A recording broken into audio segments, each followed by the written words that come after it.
Der perfekte Mix aus Pop und moderner Wirtshausmusik kommt aus dem Altmühltal. Jetzt kommt Pam Pam Ida. Pam Pam Ida. Pam Pam Ida. Pam Pam Ida. Das Beste aus Bayern seit Wolfgang Amadeus Mozart. Pam Pam Ida. Andi von Pam Pam Ida. Für mich ist Optimist wirklich eines der besten bayerischen Alben der letzten Jahre. Ein absolutes Muss und ein Entdecken von neuen musikalischen Welten. Kommst du nicht gleich her zu mir? Es ist auf alle Fälle ein Druck da. Ob jetzt der von außen kommt oder ob man sich den selber macht, das kann man irgendwann nicht mehr sagen. Die Leute haben Erwartungen und man muss auch irgendwie was bieten. Und schon mit dem ersten Album haben wir was gemacht, wo abseits vom Mainstream ist. Heute hau ich mir einen Gin ins Gesicht, weil Mama Stein und Eisen bricht und die Liebe geht vorbei. Natürlich haben wir jetzt sagen können, wir machen quasi so eine Art Optimist 2, weil man einfach sagt, das ganze Konzept vom ersten Album überträgt man. Aber da waren wir selber wahrscheinlich so unglücklich damit. Ist es dir gelaufen, kann ich da noch schnell?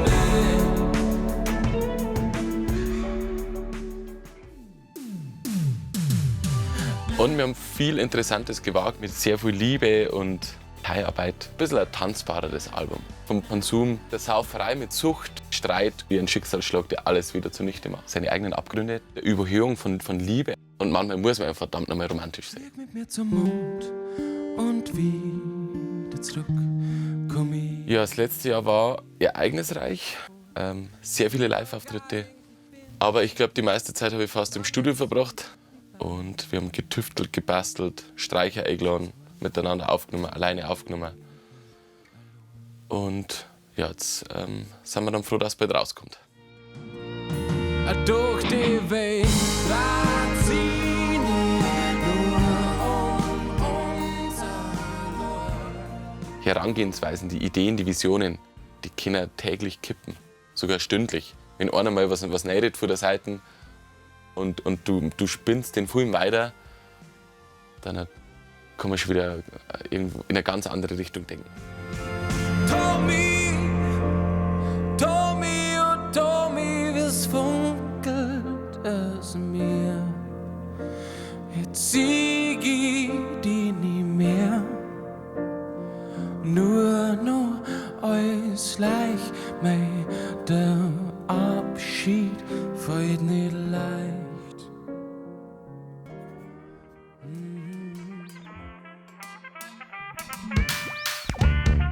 Arme Sau tanzt den letzten Tanz. Die keine Ahnung, wo du später landest. Auf dem Müll oder doch im Regal.